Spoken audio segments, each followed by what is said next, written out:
I was parked across the street over there in that parking lot. As you can see, they parked in back of me. And then there goes the police. You see him? Boom. I knew he'd be around here somewhere. Boom. And now he's gonna try to run so I don't get his plate. Watch.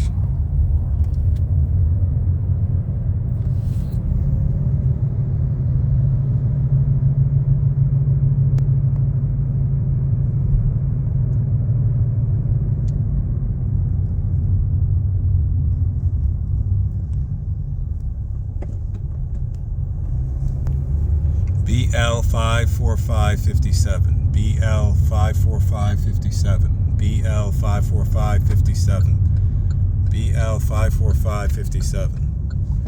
BL 54557. That's the state trooper vehicle that was threatening me that time. BL 54557. BL 54557.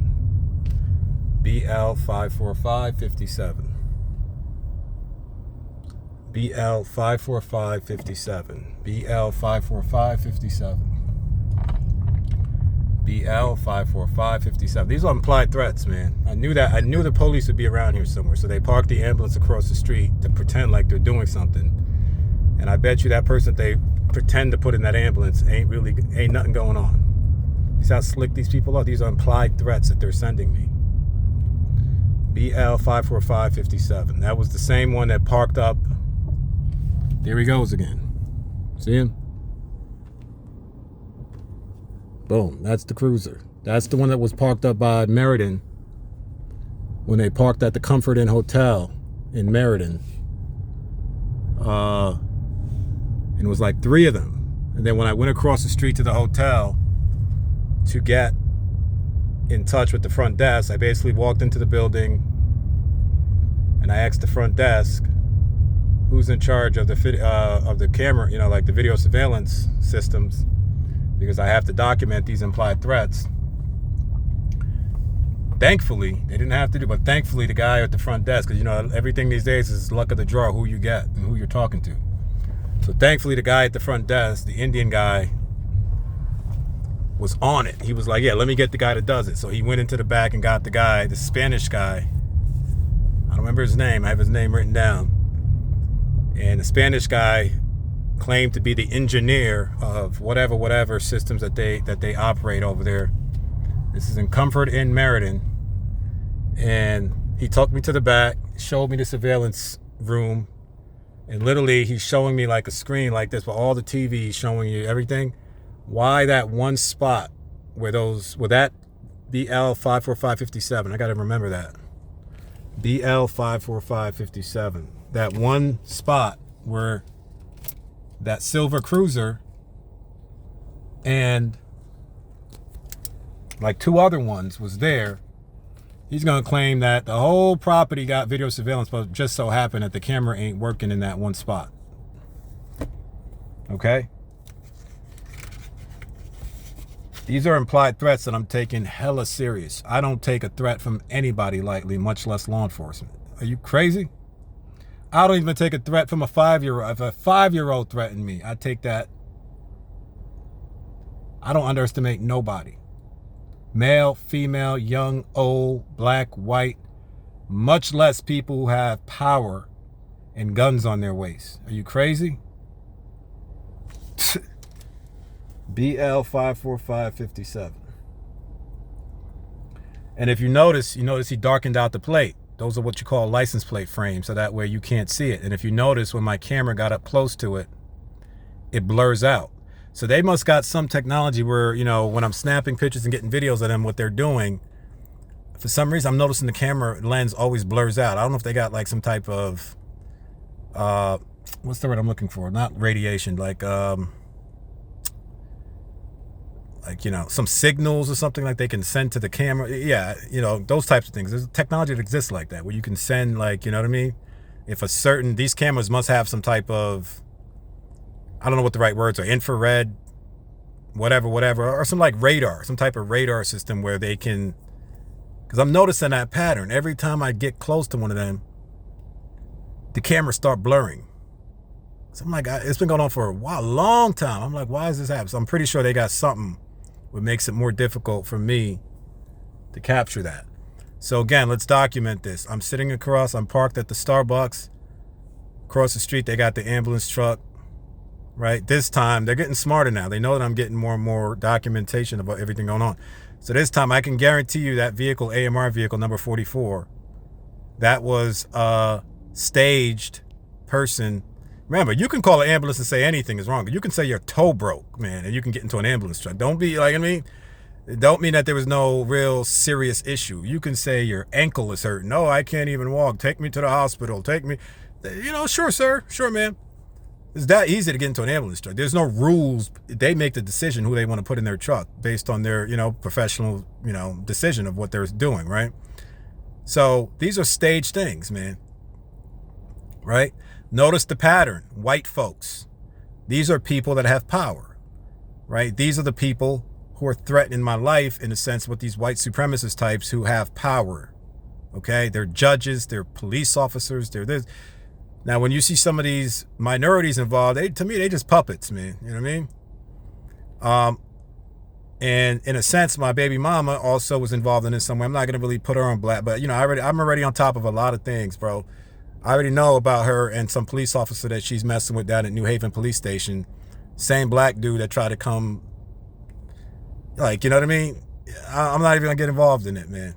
This happened. This has been a long-standing thing. So I'm dealing with not only the situation with lawsuits. It's lawsuits, it's jealousy, it's envy, it's them being scared of me, obviously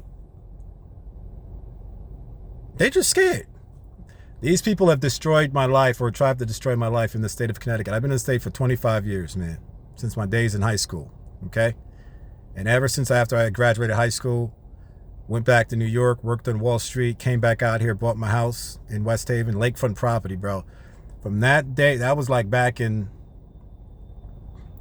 2006 or something. No, 2004, 5, somewhere around there. One thing after another, freak accident after freak accident after freak accident after freak accident that could have taken my life. These people have been trying to destroy my life, man. And now here we are today. Same thing continuing, bro. So they get mad now when you try to do something to take my life, like the car accident that happened with my Lexus GS300. It wasn't no accident. How come a lot of the accidents I get into always seem to be some freak accident, tire blowing out of nowhere? Right? Same thing. That car flipped on me 5 times on a highway, crushed from the top, bottom, center. I had no seatbelt on that night. This is like 15, 16 years ago, bro. Walked away from that without a scratch. Just before I knew I was about to die. Real story. I knew I was about to die. When they tell you see your life flash before your eyes, it's real, bro. I knew when the car went out of control on the highway. It happened at exit 42. That's exactly where I lived. I would always get off at exit 42 to get home. I used to live at 28 Woody Lane in West Haven, lakefront property on Lake Phibbs. Right? Boom.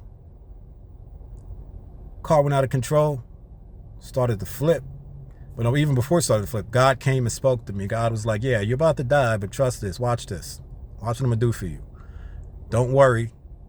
All you need to do is hold on to that steering wheel for dear life. Because what's going to happen is you're going to, this is what God was telling me in the moment. When they say your life slows down, like I saw everything from I was a young kid and that, going all the way to, look at that. Boom, right? Wherever I'm parked, that's what they do. They hover around. Fire truck. What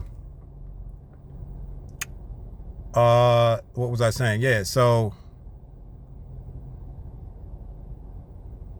God was like, yeah, man, just hold on to that steering wheel because your body's going to be ejected from that car. And I knew that was going to happen upon impact, right? I thought the car was actually going to run into something, like hit, like the what do you call it, the barrier or something like that. Or the median, whatever they call that centerpiece, right? And as soon as that car went out of control, man, I held on to that steering wheel for dear life. And thankfully, I never got ejected from the car, but the car was crushed. I couldn't even get out of it. It was smoking, about to blow up. And I'm stuck in the car. I can't even get out. I'm trying to open the door crushed in, hard. kicking the door. I'm kicking the door. I'm kicking the door. Door won't open. After like 20 kicks, the door finally sprung open. And as soon as I stepped out the car, who did I see standing there? A white male with his mouth wide open. You know what he said to me? He was like, man, I seen the whole thing. Because it was like late in the morning. It wasn't a lot of traffic on the road. And, you know, he was the only one like standing there. Meanwhile, all my stuff is on the highway. All the stuff I had in the trunk, papers, everything's like, you can look a mile down the highway. You see all that stuff, you know, blowing away and all that. Who rolled up after that? AMR. Right? Oh, sir, we got to take you to the hospital. They forced me to go. I was like, all right, whatever. Actually, after that, obviously a $60,000 bill came, whatever the number was. High bill came for just a little transport to Yale University. I think it was St. Raphael at the time, right? And what am I saying here? So, you know, that's one thing, right? I was coming from Bridgeport, driving to New Haven to meet somebody. Lexus GS300. I paid $35,000 for that car. That was a brand new black on black tint. It was beautiful. When you think back, how did the hell did the wheel, you know, nah, man, them things just don't happen like that. Second freak out, motorcycle accident. I'm scarred for life till today, right? This was back in like 2007 or 6. Brought a motorcycle accident. I was working at this market and technology firm in New Haven. Drove to New York to buy the bike, paid cash for it, like $6K for it. Dude gave me the helmet, the jacket, and the bike, right?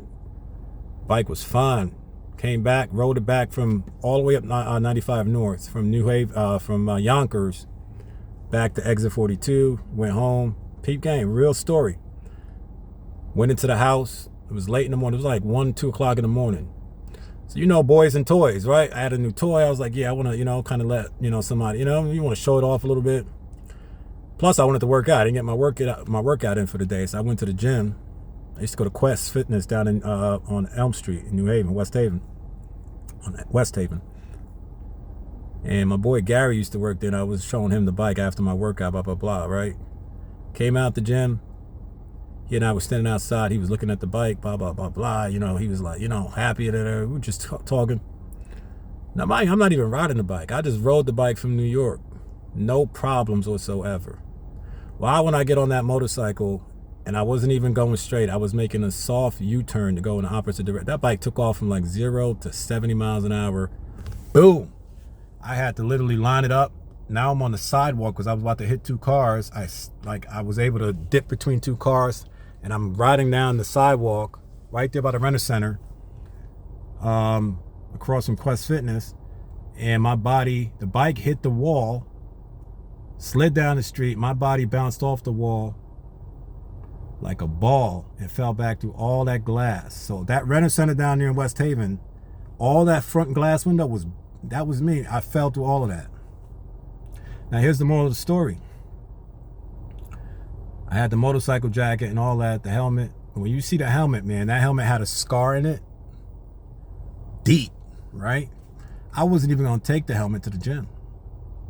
When I was leaving the house, I took the jacket and I was like, I don't need a helmet. I'm just going that like a 1-minute ride down to the gym, Quest Fitness. Like, you know, the spirit, man, I'm telling you, the Lord, where will I be today if it wasn't for the Lord? Where would I be, man? The Lord have saved my life more times than I can count, man. And it never has to do with me being irresponsible or me doing something dumb or stupid. Nah, I don't get down like that. I love my life. You dig? But something came to me. A voice was like, yo, go back and get the helmet. And you know what the voice said to me? This is how the Lord speaks to you. The voice said, you're going to want to show Gary the helmet too. You ain't going to want to show Gary the, whoever, like Gary, because I think it was somebody else there too. Forgot, like, it was me and him primarily though, because Gary used to work the night shift and they used to stay up on 24 hours. So like, every time I go to the gym late in the night, usually he and I be talking for hours about all these different things, you know what I mean? Then I go do my workout and go back to the front. We'd be talking and all that. And, he was like, yeah, the voice was like, yeah, you're going to want to show the helmet too, man. The helmet looked pretty nice. And that's the only reason I took the helmet. You see, if I didn't take that helmet with me, that would have been my head. My head would have been done. I would have been dead. How did that happen? In fact, I remember I lent somebody else that bike one time. Somebody came to my house and he was riding it. I had a party at my house one time. And the dude said the same thing. He was like, yo, this bike is like something wrong with this bike. The bike was fine when I got it. See, you don't know what people are doing to you behind the scenes, man. Right? They was picking, when I went to the emergency room, I was in the hospital for 3 months because they had, I was protected from the waist up, but waist down, I only had on fleece, workout fleece. You see how God protects me? He said, I'm going to give you something to remember for the rest of your life. And I got a long scar on my buttocks, right? On my right cheek buttocks, which is like, just a reminder, right? Just a little scar as a reminder, a battle scar. That's how the Lord treats his soldiers, man, his servants. I'm going to give you something to remember how I saved you, and I put it in a place where it's soft tissue. And it's nothing bad. It's just a little, it's not a little, it's like a long little scar, right? And over the years, it's like, kind of disappeared. But the Lord is real, man. Faith is real. The Spirit is real. Here we go. You see the continuation of all this shit? This shit is continuing. Do you see these people? This is what they do. They attack you behind the scenes and try to kill you and try to do all this stuff behind the scenes, man. I can keep going on and on and on, but I'm not. I'm not going to do that. Attack after attack after attack after attack after attack after attack after attack. Took my house.